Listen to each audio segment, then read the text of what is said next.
MT അടയാളപ്പെടുത്തിയതൊക്കെയും നമ്മുടെയൊക്കെ ജീവിതങ്ങളായിരുന്നു, നമ്മുടെയൊക്കെ ജീവിതത്തിലെ സങ്കീർണതകളായിരുന്നു.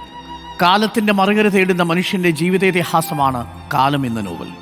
കടന്നുപോകുന്ന ഓരോ പാതയിലും തൻ്റെ ഒരടയാളമെങ്കിലും അവശേഷിപ്പിക്കാൻ ആഗ്രഹിക്കുന്ന മനുഷ്യൻ ഒടുവിൽ മുന്നിൽ കാണുന്നത് രക്തം വാർന്നു തീർന്ന മണ്ണിൻ്റെ മൃതശരീരമാണ്. അയാൾക്ക് കൂട്ടായി സ്വന്തം നിഴൽ മാത്രം അവശേഷിക്കുന്നു. അദ്ദേഹത്തിൻ്റെ വരികൾ എന്നും നമ്മുടെ മനസ്സിൽ മായാതെ നിൽക്കുന്നു. മഞ്ഞിൽ പറയുന്ന വാചകം പ്രേക്ഷകർ ഓർമ്മിക്കുന്നുണ്ടല്ലോ. വിമല പറയുന്നു, എനിക്ക് നിങ്ങളെ ഇഷ്ടമാണ്, കാരണമൊന്നുമില്ല, പരിഭ്രമിക്കാനൊന്നുമില്ല, വഴിയിൽ തടഞ്ഞു നിർത്തില്ല, പ്രേമലേഖനം എഴുതില്ല, ഒന്നും ചെയ്യില്ല, ഒരു ബന്ധവും സങ്കല്പിക്കാതെ വെറുതെ എനിക്കു നിങ്ങളെ ഇഷ്ടമാണ്. ഇങ്ങനെ പറയുന്ന സുധീർ കുമാർ മിശ്രയെ നിങ്ങൾക്ക് ഇഷ്ടമാവില്ലേ?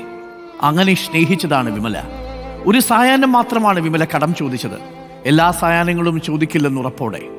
പക്ഷേ അവിടെ ഇഷ്ടപ്പെട്ടു തുടങ്ങിയ പ്രണയം പിന്നെ സുധീർ കുമാർ മിശ്രയോടുള്ള കാത്തിരിപ്പായി മാറുന്നു. നൈനിറ്റാളിൽ തോണി തുഴഞ്ഞു പോകുന്ന ബുദ്ധുവിന് അച്ഛനെ വേണ്ടിയുള്ള കാത്തിരിപ്പാണ്. വിമലയ്ക്കുള്ള കാത്തിരിപ്പോ സുധീർ മിശ്രയ്ക്ക് വേണ്ടിയും. കാത്തിരിപ്പുകൾ നൈനിറ്റാളിൻ്റെ ആർദ്രമായ മഞ്ഞിൻ്റെ മറയിൽ MT ആവിഷ്കരിക്കുമ്പോൾ അതൊരനുഭവമായി തീരുന്നു. ഏതു ശൂന്യതയ്ക്ക് നടുവിലും എന്തെങ്കിലും ഒന്ന് പ്രതീക്ഷിക്കുക. പ്രതീക്ഷ സാക്ഷാത്കരിക്കാം എന്ന് വിശ്വാസമുണ്ടായിട്ടല്ല, എന്നാലും അസ്തിത്വത്തിൻ്റെ ഏകധാരം എന്ന നിലയ്ക്ക് അതിൽ പിടിച്ചു തൂങ്ങിക്കൊള്ളുകയേ നിവൃത്തിയുള്ളൂ. വിവരണമായ ദിവസങ്ങൾ കടന്നുപോകവേ വെറുതെ ആ പ്രതീക്ഷയെ തിരുപ്പിടിപ്പിച്ചുകൊണ്ടേയിരിക്കുക. കാത്തിരിപ്പൊരു പ്രാർത്ഥനയാണെന്ന് MT കണ്ടെത്തുന്നത് മഞ്ഞിലാണ്. അത് ചുരുങ്ങിയ പക്ഷം വിമലയ്ക്കും വിമലയെപ്പോലെ ജീവിച്ച മനുഷ്യർക്കും കാത്തിരിപ്പ് ഇന്നും ഒരു പ്രാർത്ഥനയാണ്. എല്ലാ മനുഷ്യർക്കും സാധ്യമാവുന്ന ഒന്നല്ലെന്ന് മാത്രം. കാലത്തിലേക്കെത്തിയാൽ കാലത്തിലെ സേതുവിനെയും സുമിത്രയും തങ്കമണിയെയും ഒക്കെ നമ്മുടെ ചുറ്റും നമ്മൾ കണ്ടിട്ടുണ്ട്. ചിലപ്പോഴൊക്കെ നമ്മൾ വിചാരിച്ചു അത് നമ്മൾ തന്നെയാണ്. കാത്തു നിൽക്കാൻ എന്തെങ്കിലും ഒന്നുണ്ടാവുമ്പോൾ മറ്റെല്ലാം മറക്കാനാവുന്നു എന്നാണ് കഥാപാത്രം പറയുന്നത്. അകലെ വൃക്ഷത്തളിപ്പുകളുടെ ഉയരത്തിൽ ഉദയത്തിൻ്റെ കണ്ണഞ്ചിപ്പിക്കുന്ന ഗോപുരങ്ങളിൽ നോക്കി തളർന്ന കാലടി വീപ്പുകളോട് നടന്നകലുമ്പോൾ ഓർമ്മിച്ചു, ഉദയത്തെക്കുറിച്ചുള്ള കവിത എഴുതാനാണ് ആദ്യം ആഗ്രഹിച്ചത്. തകർന്ന അമ്പലമതിൽക്കെട്ടിൻ്റെ വിടവിലൂടെ കടന്നുവരുന്ന വെളിച്ചത്തിൻ്റെ പൂക്കളെപ്പറ്റി. കാലത്തിൽ ഒടുവിൽ സുമിത്ര സേതുവിനോട് പറയുന്നൊരു വാചകമുണ്ട്, സേതുവേട്ടൻ ഒരാളെ മാത്രമേ സ്നേഹിച്ചിട്ടുള്ളൂ, സേതുവേട്ടനെ തന്നെ. പ്രണയം നഷ്ടപ്പെട്ടു പോകുന്ന ഘട്ടത്തിലും ആ പ്രണയം പിന്നീട് തിരിച്ചുപിടിക്കാൻ സേതു സുമിത്രയ്ക്കൊപ്പം എത്തുമ്പോൾ ഒടുവിൽ ഉപേക്ഷിക്കപ്പെട്ട സുമിത്ര തിരികെ ചോദിക്കുന്ന ചോദ്യത്തോടുകൂടി കടന്നു പോകുമ്പോൾ എല്ലാം തകർന്നു നിൽക്കുന്ന സേതുവിനെ കാണാം. സേതു മനസ്സിലാക്കുന്നു, സ്നേഹം യാചിക്കുന്നിടത്ത് സ്നേഹമല്ലാതായി മാറുന്നു. രണ്ടാം ഊഴത്തിലേക്ക് വന്നാൽ നമ്മളെ ഇത്രയും അധികം ഇതിഹാസങ്ങളുടെ വിശ്വാസങ്ങളിൽ നിന്ന് മാറ്റിയെടുത്ത ഒരു പുസ്തകമില്ല. നിങ്ങൾക്ക് മഹാഭാരതത്തെ ഭീമന്റെ കാഴ്ചയിലൂടെ കാണാം. കഥാപാത്രം പറയുന്നു, ശത്രുവിനോട് ദയ കാട്ടരുത്, ദയയിൽ നിന്ന് കൂടുതൽ കരുത്ത് നേടിയ ശത്രു വീണ്ടും നേരിടുമ്പോൾ അജയ്യനാകും. അതാണ് ഞങ്ങളുടെ നിയമം. മൃഗത്തെ വിട്ടുകളയാം, പക്ഷേ മനുഷ്യന് രണ്ടാമതൊരവസരം കൊടുക്കരുത് എന്ന് MT പറയുന്നു. ഒരർത്ഥത്തിൽ നമ്മളുടെയൊക്കെ സാമൂഹിക ജീവിതത്തിൻ്റെ നേർസാക്ഷ്യമാണ്. മൃഗത്തിന് നമുക്ക് വേണമെങ്കിൽ വിട്ടുകളയാം, മനുഷ്യനെ രണ്ടാമതൊരവസരം കൊടുക്കരുത്. നമുക്കിനി ഭൂതകാലമില്ല. ഓർമ്മകളും പ്രതീക്ഷകളും മായ്ച്ചു കളഞ്ഞാൽ മനസ്സ് അചഞ്ചലമാകുന്നു, സ്ഫടികശുദ്ധമാകുന്നു. ഓർമ്മകളും പ്രതീക്ഷകളും ഇല്ലാത്ത മനസ്സ് നിസ്സഹായമായി തീരുന്നു എന്നർത്ഥം.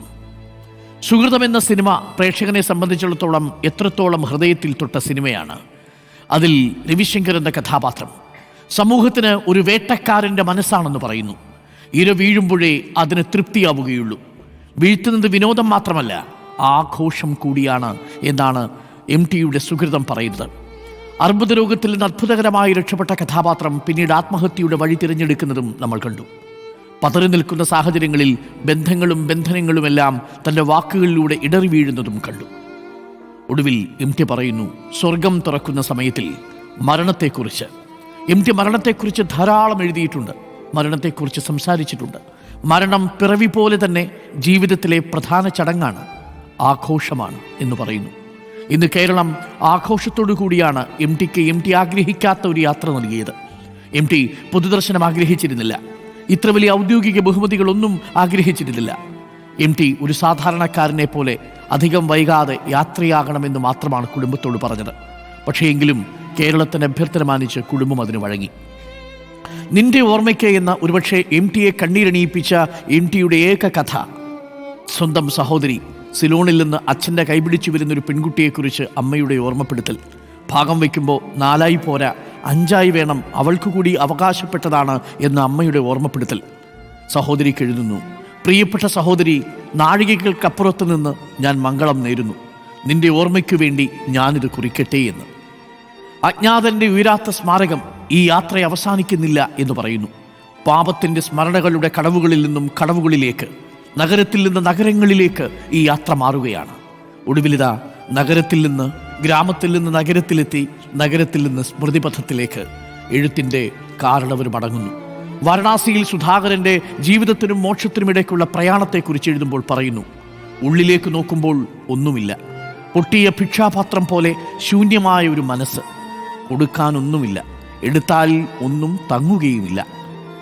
ശത്രുവിൽ പറയുന്നു: മരണം അയാളെ വേദനിപ്പിച്ചിട്ടില്ല, കാരണം ജീവിതത്തെ സ്നേഹിച്ചിരുന്നതേയില്ല എന്ന്. ഇന്ന് പലരും എഴുതി കാണുന്നു: മരണം അയാളെ വേദനിപ്പിച്ചില്ല, കാരണം ജീവിതത്തെ സ്നേഹിച്ചിരുന്നില്ല. ജീവിതത്തെ വല്ലാതെ സ്നേഹിക്കുമ്പോഴാണ് മരണം നിങ്ങളെ വേദനിപ്പിക്കുക എന്നത്. MT എഴുതുന്നത് ഓരോന്നിനും കാവ്യാത്മകമായൊരു ഭംഗിയുണ്ടായിരുന്നു, ആശയഗാംഭീര്യമുണ്ടായിരുന്നു. പക്ഷെ അതിനേക്കാളേറെ കൂടല്ലൂരിൻ്റെ ലളിത സൗന്ദര്യമുണ്ടായിരുന്നു.